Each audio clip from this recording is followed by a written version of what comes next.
여러분은 혹시 가족을 의심해 본 적 있으신가요? 믿고 싶은데 눈앞에 증거가 자꾸 다른 말을 할 때 그 마음이 어떤 건지 아십니까? 오늘 이야기는 한 어머니가 커튼 뒤에서 목격한 진실에 관한 이야기입니다. 이 채널이 처음이시라면 구독과 좋아요 부탁드립니다.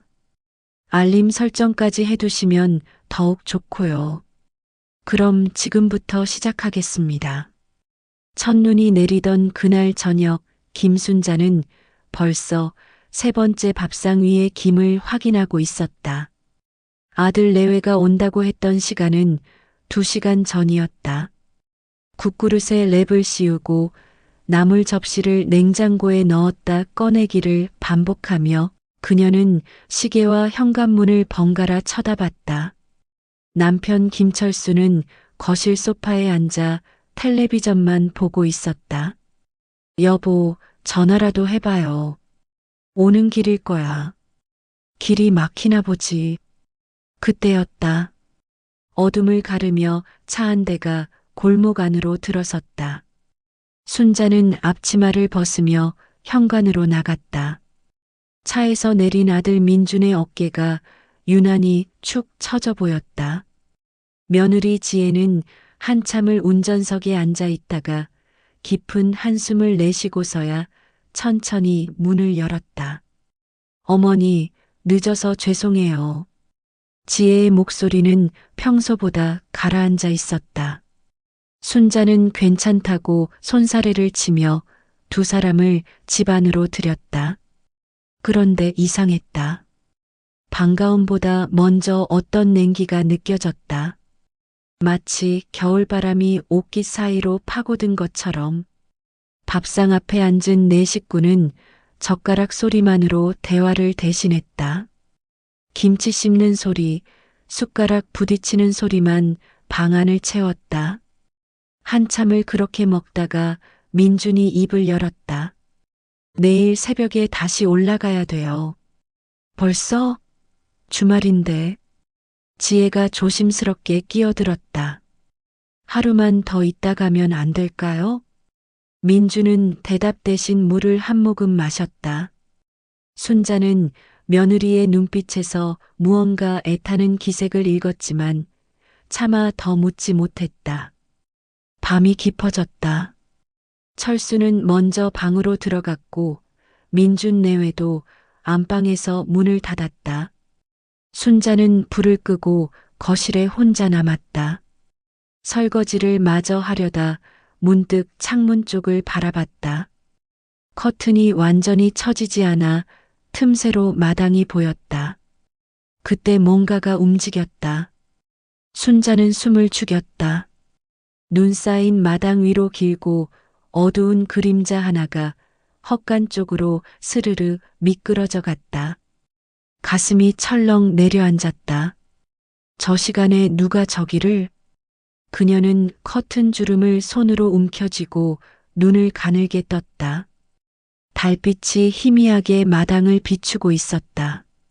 그림자는 헛간 문 앞에서 잠깐 멈췄다가 안으로 사라졌다. 그리고 얼마 지나지 않아 조그만 불빛이 반짝였다 꺼졌다. 순자의 심장이 빠르게 뛰기 시작했다. 혹시 도둑인가? 아니면 무슨 일이 생긴 건가? 그녀는 귀를 쫑긋 세웠다. 현관문이 아주 살짝 열리는 소리가 들렸다. 그리고 발소리. 조심스럽게, 아주 조심스럽게 걷는 발소리. 순자는 커튼 뒤로 더욱 몸을 숨겼다.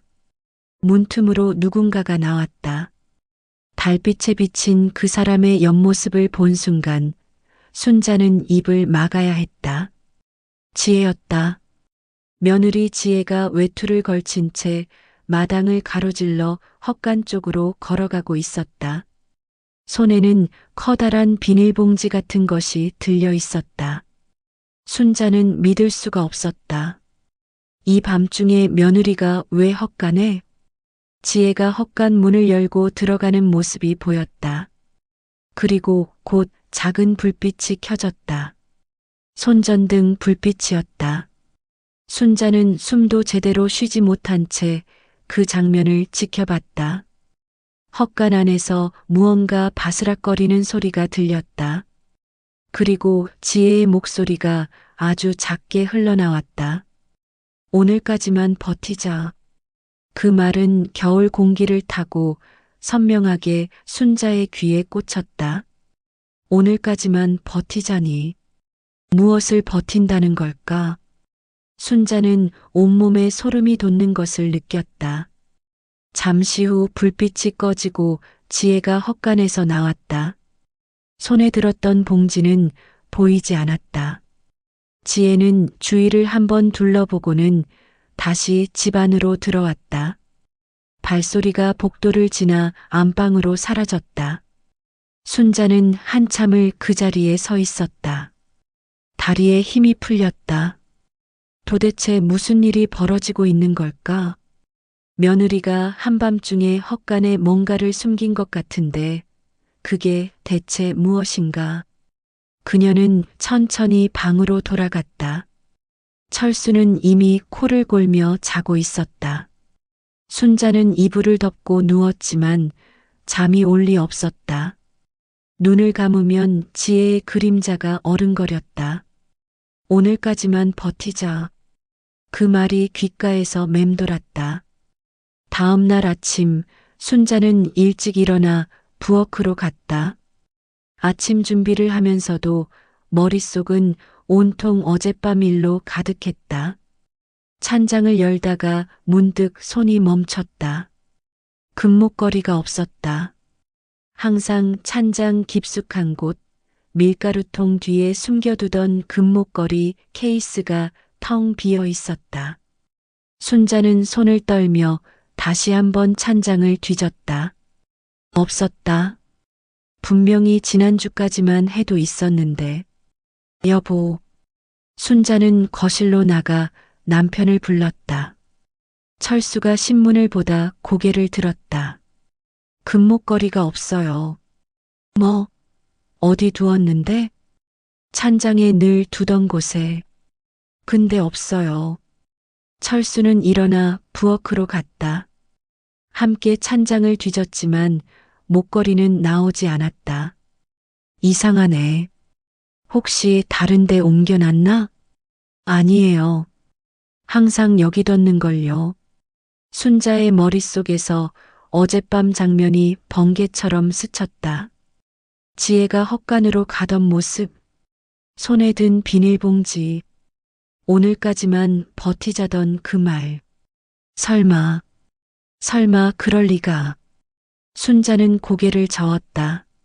아니야. 며느리가 그럴 리 없어. 하지만 의심의 씨앗은 이미 마음 한구석에 뿌리를 내리고 있었다. 아침상을 차리는 순자의 손끝이 미세하게 떨렸다. 민준과 지혜가 방에서 나와 식탁에 앉았다. 어머니, 제가 도와드릴게요. 지혜가 다가왔지만 순자는 괜찮다며 손을 저었다. 네 식구가 다시 식탁에 둘러앉았다. 순자는 지혜를 힐끔힐끔 쳐다봤다. 며느리는 평소처럼 조용히 밥을 먹고 있었다. 하지만 순자의 눈에는 모든 것이 달라 보였다. 금목걸이가 안 보이네요. 순자가 조심스럽게 말을 꺼냈다. 지혜의 젓가락이 멈칫했다. 아주 잠깐이었지만 순자는 놓치지 않았다. 금목걸이요? 응. 찬장에 두었던 건데. 어디 떨어졌나 보죠. 찾아드릴까요? 지혜의 목소리는 평온했다. 너무 평온했다. 순자는 그 평온함이 오히려 더 수상하게 느껴졌다. 아니, 괜찮아. 어디 두었는지 기억이 안 나서 그래. 민준이 신문을 접으며 끼어들었다. 엄마, 나중에 같이 찾아봐요. 분명히 어딘가 있을 거예요. 그는 기침을 했다. 마른 기침이었다. 그리고 갑자기 일어섰다. 전화 좀 받고 올게요. 민준이 밖으로 나갔다. 순자는 창가로 가서 커튼을 살짝 들어 올렸다. 마당이 보였다. 어젯밤 내린 눈이 그대로 있었는데 한쪽에는 분명한 발자국이 찍혀 있었다.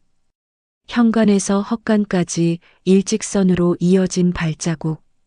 순자는 입술을 깨물었다. 어젯밤 본 것이 꿈이 아니었다. 지혜가 정말로 헛간에 갔었다. 그리고 금목걸이는 사라졌다. 이 둘이 관련이 있는 걸까? 밖에서 민준의 목소리가 들렸다. 그 일은 나중에 얘기하자고. 누구와 통화하는지는 몰라도 그 목소리에는 다급함이 배어 있었다. 순자는 불안감이 점점 커지는 것을 느꼈다. 점심 무렵 순자는 시장에 가야 한다며 집을 나섰다. 사실 장을 보러 가는 게 아니었다. 답답한 마음을 달래고 싶었다. 골목을 걷는데 이웃집 박씨댁 아주머니가 다가왔다. 순자 씨 들었어요? 뭐요? 박씨는 주위를 두리번거리며 목소리를 낮췄다. 이장댁 금반지가 없어졌대요. 집에 놔뒀는데 감쪽같이 사라졌다나. 순자는 걸음을 멈췄다. 가슴이 철렁했다. 언제요? 엊그제. 분명히 서랍에 있었는데 갑자기 없어졌대요. 이상하죠? 그러게요. 순자는 억지로 웃으며 고개를 끄덕였다. 하지만 마음은 무겁게 가라앉았다. 이장댁도 금부치를 잃어버렸다니. 혹시 우리 동네의 도둑이? 그녀는 파출소 앞을 지나다 잠깐 멈춰섰다. 최순경이 밖으로 나오는 게 보였다. 아주머니, 어디 가세요? 아, 장 좀 보러요. 최순경은 고개를 끄덕이며 말했다.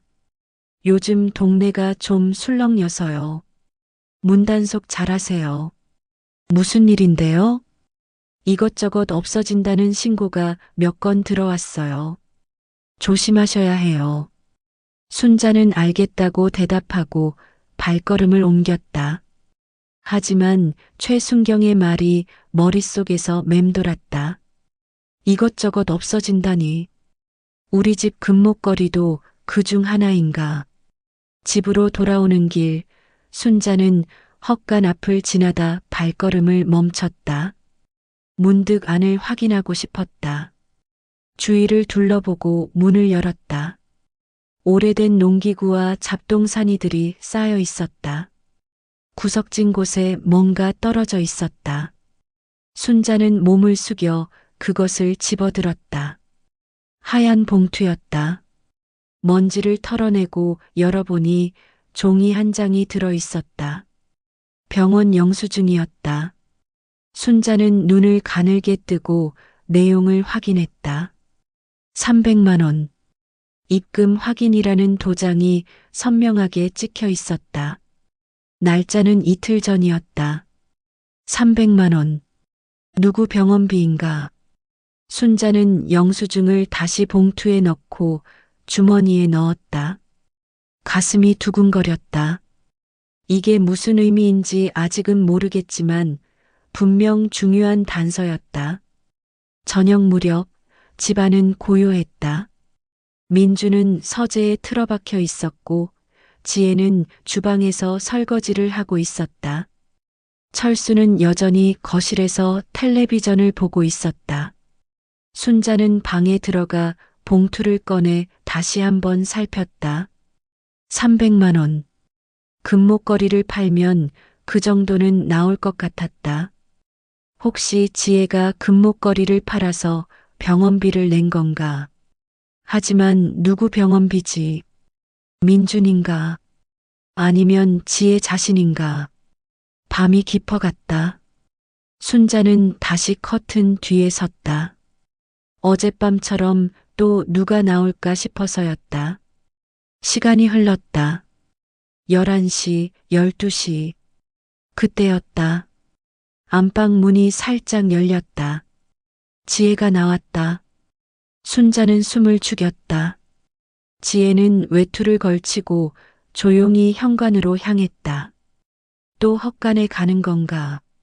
지혜가 밖으로 나가자 순자도 조심스럽게 거실로 나왔다. 커튼 틈으로 마당을 내다봤다. 지혜가 헛간으로 걸어가고 있었다. 순자는 심장이 터질 것 같았다.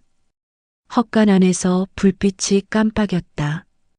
그리고 지혜의 목소리가 들렸다. 전화 통화를 하는 것 같았다. 그 일은 아무도 몰라야 해요. 제발이요. 순자는 귀를 쫑긋 세웠다. 아무도 몰라야 한다니. 무슨 일을 감추려는 걸까? 조금만 더 버티면 돼요. 조금만. 지혜의 목소리에는 절박함이 묻어 있었다. 순자는 가슴이 답답했다. 이건 단순한 도둑질이 아니었다. 뭔가 더 복잡한 사연이 있는 것 같았다. 불빛이 꺼지고 지혜가 다시 집으로 들어왔다. 순자는 재빨리 방으로 돌아가 이불을 덮었다. 복도에서 발소리가 지나갔다. 안방 문이 닫히는 소리가 들렸다. 순자는 천장을 바라봤다. 잠이 올 리 없었다. 머릿속이 복잡했다. 지혜를 의심하고 싶지 않았다. 하지만 모든 증거가 며느리를 가리키고 있었다. 새벽까지 뒤척이다 겨우 잠이 들었다. 하지만 얼마 지나지 않아 눈을 떴다. 날이 밝아 있었다. 아침이 되었다. 순자는 평소처럼 밥을 지었다. 하지만 마음은 평소 같지 않았다. 식탁에 반찬을 차리는 손길이 무거웠다. 어머니, 제가 도와드릴게요. 지혜가 다가왔다. 순자는 고개를 들어 며느리를 바라봤다. 지혜의 눈에는 피곤함이 어려 있었다. 어젯밤에 제대로 못 잔 것 같았다. 괜찮아. 넌 쉬어. 아니에요. 제가 할게요. 지혜가 국그릇을 들려고 하는데 순자가 말했다. 혹시 어젯밤에. 순자는 말을 멈췄다. 지혜가 고개를 돌렸다. 네. 아니야. 아무것도 아니야. 순자는 고개를 저었다. 아직은 아니었다. 확신이 서지 않았다. 식사 시간. 네 식구가 다시 식탁에 앉았다. 철수가 신문을 펼쳤다. 오늘 날씨가 좋다는군. 그러게요. 민준이 대답했지만 목소리에 힘이 없었다. 순자는 지혜를 슬쩍 쳐다봤다. 며느리는 밥을 거의 먹지 않고 있었다. 지혜야, 밥 좀 먹어. 네, 어머니. 지혜가 억지로 숟가락을 들었다. 순자는 더 이상 참을 수 없었다. 금목걸이 말인데. 식탁이 조용해졌다. 민준이 신문을 내려놓았다. 아직도 못 찾으셨어요? 응. 아무리 찾아도 없어. 지혜의 손이 미세하게 떨렸다. 젓가락이 그릇에 부딪혀 소리를 냈다. 죄송해요, 어머니. 지혜가 고개를 숙였다. 뭐가 죄송해? 제가 더 잘 찾아볼 걸 그랬어요. 순자는 며느리를 바라봤다. 지혜는 눈을 마주치지 않았다. 뭔가 숨기고 있는 게 분명했다. 식사 후 순자는 다시 창가로 갔다. 커튼을 들어 올려 마당을 내다봤다. 어젯밤 지혜가 걸었던 발자국이 아직도 그대로 있었다. 눈 위에 찍힌 발자국은 거짓말을 하지 않았다. 그때 밖에서 차 소리가 들렸다. 순자는 고개를 들었다. 파출소 차였다. 최순경이 내려 현관 쪽으로 걸어왔다. 순자는 가슴이 철렁했다. 문을 열자 최순경이 서 있었다. 아주머니, 잠깐 여쭤볼 게 있어서요. 그래요. 들어와요. 최순경이 거실로 들어왔다. 철수가 일어나 인사했다. 어서 오세요. 혹시 어젯밤에 수상한 사람 보셨나요? 최순경의 질문에 순자는 잠깐 망설였다. 지혜를 봤다고 말해야 하나? 아니면 아무것도 보지 못했다고 해야 하나? 글쎄요. 잘 모르겠는데요. 확실하지 않으세요? 그림자 같기도 하고요. 순자는 애매하게 대답했다. 최순경은 고개를 끄덕였다. 이웃집에서도 비슷한 얘기를 하더라고요. 헛간 근처에서 뭔가 움직이는 게 보였다고. 그래요? 네. 조심하세요. 요즘 동네에 이상한 일이 자주 일어나고 있어요. 최순경이 돌아간 뒤 순자는 주머니에서 봉투를 꺼냈다. 병원 영수증 300만 원. 이걸 경찰에게 보여줘야 하나. 하지만 그러면 지혜가 연루될 텐데. 순자는 깊은 한숨을 쉬었다. 며느리를 의심하고 싶지 않았다. 하지만 증거들이 너무 명확했다. 금목걸이 실종, 한밤중 헛간 방문, 병원 영수증, 모든 게 하나로 연결되는 것 같았다. 오후가 되었다. 순자는 헛간으로 갔다. 다시 한번 확인하고 싶었다. 문을 열고 안으로 들어갔다. 구석구석 살펴봤지만 더 이상 특별한 건 없었다. 나오려는데 발밑에 뭔가 밟혔다. 고개를 숙여봤다. 작은 종이 쪽지였다. 집어들어 펼쳤다. 미안해요. 다른 방법이 없었어요. 지혜의 필체였다. 순자는 온몸에 힘이 빠지는 것을 느꼈다. 역시 지혜가 뭔가를 한 게 분명했다. 하지만 왜, 무슨 일이 있었던 걸까? 저녁이 되었다. 순자는 봉투와 쪽지를 방에 감춰뒀다. 저녁 준비를 하는데 민준이 다가왔다. 엄마, 괜찮으세요? 응. 왜? 안색이 안 좋으세요. 피곤해서 그래. 민주는 뭔가 더 말하려다 입을 다물었다. 순자는 아들의 눈빛에서 걱정을 읽었다. 하지만 동시에 뭔가 감추고 있다는 느낌도 받았다. 밤이 되었다. 순자는 다시 커튼 뒤에 섰다. 오늘도 누가 나올까? 시간이 흘렀다.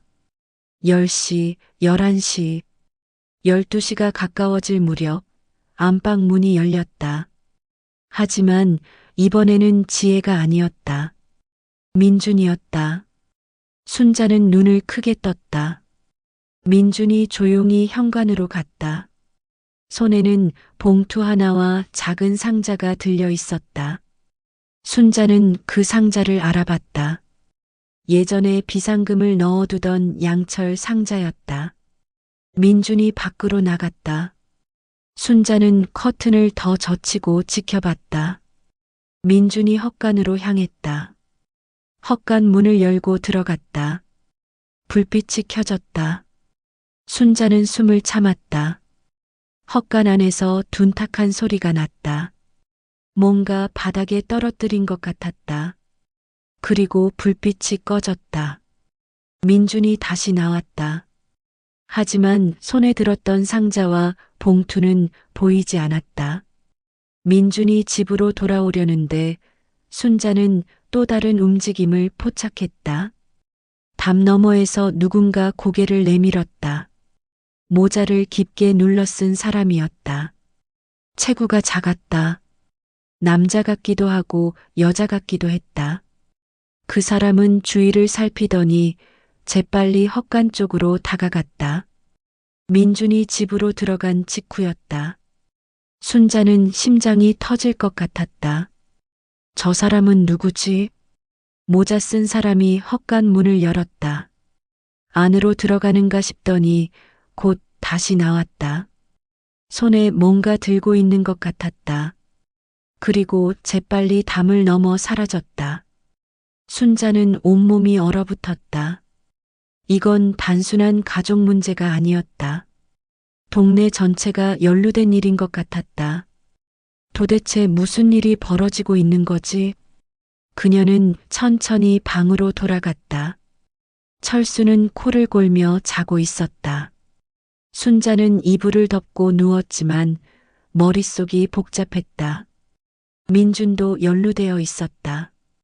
그리고 낯선 사람까지. 이 모든 게 무엇과 연결되어 있는 걸까? 다음 날 새벽 순자는 잠에서 깼다. 밖이 환해지고 있었다. 일어나 거실로 나갔다. 현관문을 여는 소리가 들렸다. 최순경이 서 있었다. 아주머니, 죄송한데 또 여쭤볼 게 있어서요. 그래요. 뭔데요? 이웃집에서도 어젯밤에 헛간 근처에서 발자국을 발견했대요. 혹시 뭔가 보신 거 없으세요? 순자는 잠깐 망설였다. 이제는 말해야 할 때였다. 더 이상 혼자 감당할 수 없었다. 사실은요. 순자는 천천히 입을 열었다. 어젯밤에 우리 아들이 헛간에 갔어요. 최순경의 표정이 굳어졌다. 아드님이요? 네. 그리고 낯선 사람도 봤어요. 모자를 깊게 쓴 사람이 헛간에 들어갔다 나왔어요. 확실해요? 네. 제 눈으로 똑똑히 봤어요. 최순경은 수첩을 꺼내 뭔가 적었다. 그때 안방 문이 열렸다. 지혜가 나왔다. 순자를 보더니 얼굴이 하얘졌다. 어머니. 지혜의 목소리가 떨렸다. 순자는 며느리를 바라봤다. 지혜의 눈가가 붉었다. 울었던 것 같았다. 지혜야, 이제 말해야 할 것 같구나. 순자가 조용히 말했다. 지혜는 입술을 깨물었다. 한참을 그러고 있다가 천천히 고개를 끄덕였다. 앉으세요.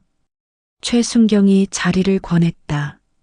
지혜가 소파에 앉았다. 손을 꼭 쥐고 있었다. 봉투는 지혜가 떨리는 목소리로 말을 시작했다. 이웃집 아이 병원비였어요. 순자는 숨을 들이켰다. 이웃집 아이. 네. 골목 안쪽에 사는 김씨네 막내.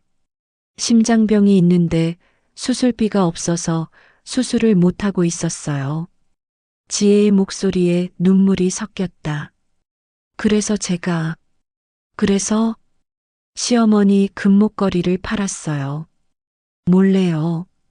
죄송해요. 순자는 아무 말도 할 수 없었다. 지혜가 계속 말했다. 다른 방법이 없었어요.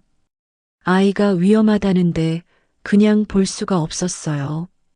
하지만 시어머니께 말씀드릴 용기가 없었어요. 걱정하실까 봐요. 그래서 혼자 결정한 거구나. 순자의 목소리가 가라앉았다. 지혜가 고개를 숙였다. 제가 잘못했어요. 용서해 주세요. 순자는 며느리의 손을 잡았다. 지혜가 고개를 들었다. 순자의 눈에도 눈물이 맺혀 있었다. 왜 말하지 않았니? 함께 고민했으면 더 좋은 방법을 찾았을 텐데. 죄송해요. 정말 죄송해요. 지혜가 흐느꼈다. 순자는 며느리를 끌어안았다. 최순경이 조용히 지켜보고 있었다. 그럼 민준 씨는? 최순경이 물었다. 그때 민준이 방에서 나왔다. 제가 알게 됐어요. 지혜가 뭘 했는지. 민준이 말했다. 그래서 어머니 비상금으로 목걸이 값을 채워 넣으려고 했어요. 헛간에 있는 상자에 돈을 넣어뒀어요. 순자는 고개를 끄덕였다. 그래서 민준이 헛간에 갔던 거였다. 그런데 세 번째 사람은 누구죠? 최순경이 물었다. 모두 고개를 저었다. 아무도 몰랐다. CCTV를 확인해 봐야겠네요. 최순경이 말했다. 오후에 최순경이 다시 왔다. 손에 작은 화면을 들고 있었다. 확인했습니다. 내 식구가 화면을 들여다봤다. 흐릿한 영상이었지만 모자 쓴 사람이 헛간으로 가는 모습이 보였다. 헛간 문을 열고 들어갔다가 금방 나왔다. 손에 뭔가 들고 있었다. 저 사람 누구예요? 철수가 물었다. 김씨네 아이 아버지입니다. 최순경이 대답했다. 아이 아버지요? 네. 병원비를 받은 게 미안했나 봐요. 그래서 돈을 돌려놓으려고 했던 것 같습니다. 순자는 입을 다물었다. 그랬구나. 그 사람도 나름대로 고마움을 표현하려 했던 거였구나. 하지만 오해가 생겼죠. 도둑으로 오인받을 뻔했네요. 최순경이 한숨을 쉬었다. 지금 김씨네 가서 얘기하고 왔습니다. 앞으로는 이런 일 없을 겁니다. 순자는 천천히 고개를 끄덕였다. 모든 게 풀렸다. 오해였다. 다 오해였다. 저녁이 되었다. 내 식구가 다시 식탁에 앉았다. 이번에는 분위기가 달랐다. 무겁던 공기가 가벼워진 것 같았다. 지혜야. 순자가 며느리를 불렀다. 네, 어머니. 내가 얼마나 힘들었을지 이제야 알겠구나. 혼자 그 무게를 짊어지고 버텼구나. 지혜의 눈에 다시 눈물이 맺혔다. 미안하고 고마워. 정말로. 순자가 지혜의 손을 꼭 잡았다. 지혜가 고개를 숙였다. 아니에요. 제가 더 죄송해요. 철수가 입을 열었다. 사람 일이란 게 다 그런 거야. 사연이 먼저고 판단은 나중이지. 우리가 성급했어. 민준도 고개를 끄덕였다. 제가 더 일찍 알았어야 했는데. 지혜 혼자 두고 봤어요. 이제 됐어. 다 지나간 일이야. 순자가 웃으며 말했다. 오랜만에 진심 어린 웃음이었다. 며칠이 지났다. 날씨가 풀리면서 매화 봉오리가 터지기 시작했다. 지혜가 새 커튼을 달았다. 하얀색이었다. 햇빛이 환하게 들어왔다. 이제 숨지 않기로 했어요. 지혜가 웃으며 말했다. 순자도 웃었다. 그래. 숨을 필요 없지. 거실이 환해졌다. 커튼을 활짝 젖히니 마당이 훤히 보였다. 눈은 다 녹고 흙이 드러났다. 곧 봄이 올 것 같았다. 민준이 회사 일정을 미뤘다. 며칠 더 부모님과 함께 있기로 했다. 철수는 파출소에 들러 최순경에게 인사했다. 수고했다고. 마을 사람들도 모두 알게 됐다. 이장댁 금반지 이야기도 지혜가 한 일도 처음에는 수군거렸지만 곧 이해했다. 누구나 어려울 때가 있으니까. 마을회관에서 작은 모임이 열렸다.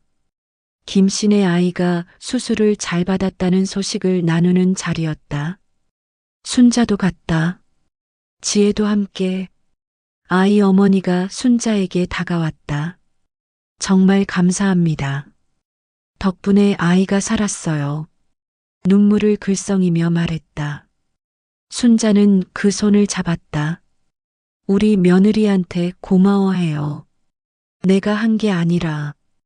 아이 어머니가 지혜를 향해 고개를 숙였다. 정말 고맙습니다. 지혜도 눈시울이 붉어졌다. 아니에요. 당연한 일했을 뿐이에요. 사람들이 박수를 쳤다. 따뜻한 박수 소리가 회관을 채웠다. 집으로 돌아오는 길, 순자는 지혜와 나란히 걸었다. 알아? 순자가 말했다. 커튼 뒤에 있었던 건 의심이 아니었어. 서로를 지키려는 마음이었어. 지혜가 고개를 끄덕였다. 이제 알아요, 어머니. 두 사람이 웃었다. 봄바람이 불어왔다. 따뜻했다. 집에 도착하니 민준과 철수가 마당에 있었다. 화단을 정리하고 있었다. 봄 되면 꽃 좀 심어볼까 해요. 민준이 말했다. 그래, 좋지. 순자가 대답했다. 지혜가 부엌으로 들어가 차를 끓였다. 네 식구가 거실에 둘러앉았다. 차향이 은은했다. 이 집 참 좋네요. 민준이 창밖을 보며 말했다. 그러게, 이제야 보이네. 지혜가 맞장구 쳤다. 순자는 차를 한 모금 마셨다. 따뜻했다. 창문이 활짝 열려 있었다. 바람이 커튼을 살랑살랑 흔들었다. 순자는 그 모습을 보며 생각했다. 이제 정말 숨을 일이 없겠구나. 밤이 되었다. 순자는 커튼을 정리하며 마당을 내려다봤다. 지혜와 민준이 김씨네 집으로 가고 있었다. 아이에게 줄 선물을 들고 순자는 미소를 지었다. 좋은 사람들이야. 참 좋은 사람들. 파출소 확성기에서 안내방송이 흘러나왔다.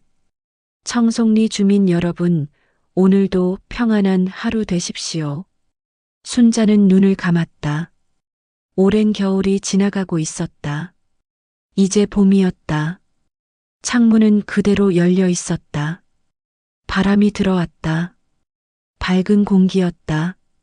순자는 그 공기를 깊이 들이마셨다.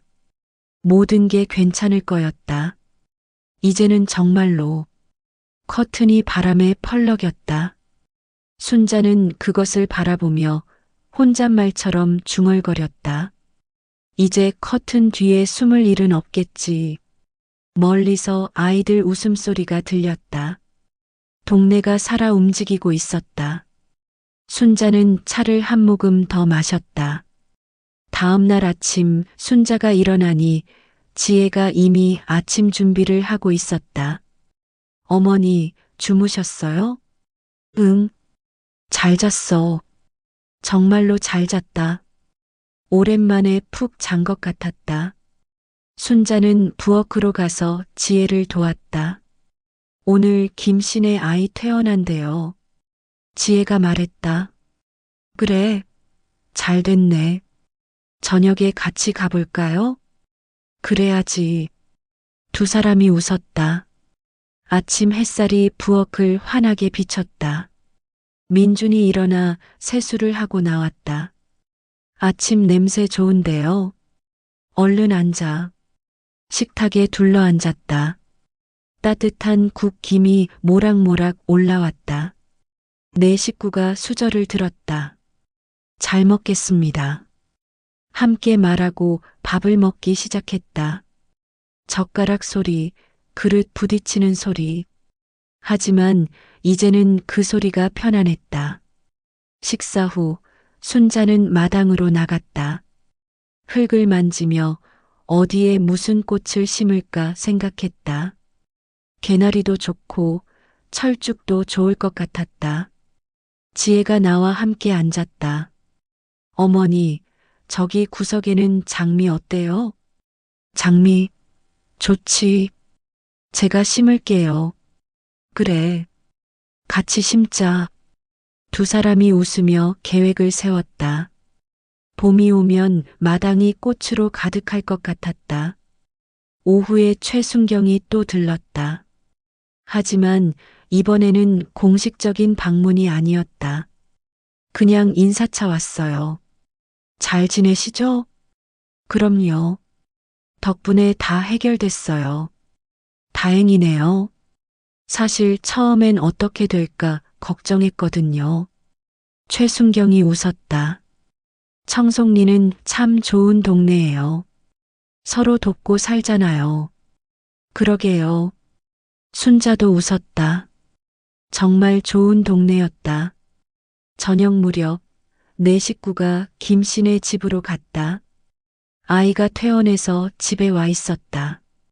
얼굴에 생기가 돌았다. 안녕하세요. 아이가 인사했다. 순자는 아이 머리를 쓰다듬었다.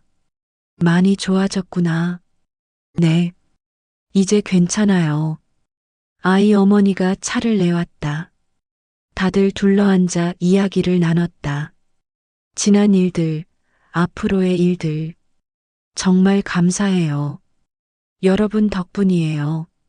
아이 어머니가 또 눈물을 글썽였다. 이제 그만 울어요. 다 지나간 일이에요. 순자가 손을 잡아줬다. 집으로 돌아오는 길, 하늘에 별이 총총했다. 별 참 많다. 철수가 하늘을 보며 말했다. 그러게요. 오랜만에 보는 것 같아요. 민준도 고개를 들었다. 예쁘다. 지혜가 중얼거렸다. 네 사람이 잠시 멈춰서서 하늘을 바라봤다. 고요하고 평화로운 밤이었다. 집에 도착해서도 창문을 닫지 않았다. 밤바람이 선선하게 불어왔다. 순자는 거실에 앉아 그 바람을 맞았다. 어머니, 안 주무세요? 지혜가 물었다. 응, 조금 이따 자려고. 그럼 저도 같이 있을게요. 지혜가 옆에 앉았다. 두 사람은 말없이 앉아 있었다. 하지만 그 침묵이 불편하지 않았다. 오히려 편안했다. 지혜야, 네 어머니. 고마워. 무슨 말씀을요? 내가 있어서 고마워. 지혜가 순자의 손을 잡았다. 저야말로 감사해요. 이해해 주셔서. 두 사람이 웃었다. 창밖에서 바람 소리가 들렸다. 부드러운 소리였다. 한참 후 순자가 일어났다. 이제 자야겠다. 네. 안녕히 주무세요. 방으로 들어가며 순자는 창문을 한 번 더 바라봤다. 커튼이 바람에 흔들리고 있었다. 이제 저 커튼 뒤에 숨을 일은 정말 없을 것 같았다. 철수가 벌써 자고 있었다. 순자는 조용히 이불을 덮고 누웠다. 눈을 감았다. 마음이 편안했다. 모든 게 제자리를 찾았다. 오해도 풀렸고 진실도 드러났다. 이제 남은 건 서로를 믿고 함께 살아가는 일뿐이었다.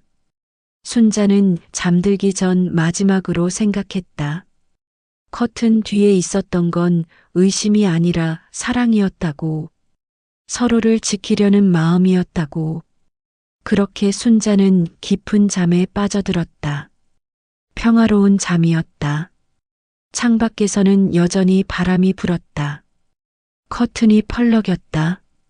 하지만 이제 그 흔들림조차 아름다웠다. 새벽이 밝아왔다. 새들이 지저귀기 시작했다. 새로운 하루가 시작되는 소리였다. 순자는 눈을 떴다. 창문 사이로 아침 햇살이 들어왔다. 따뜻했다.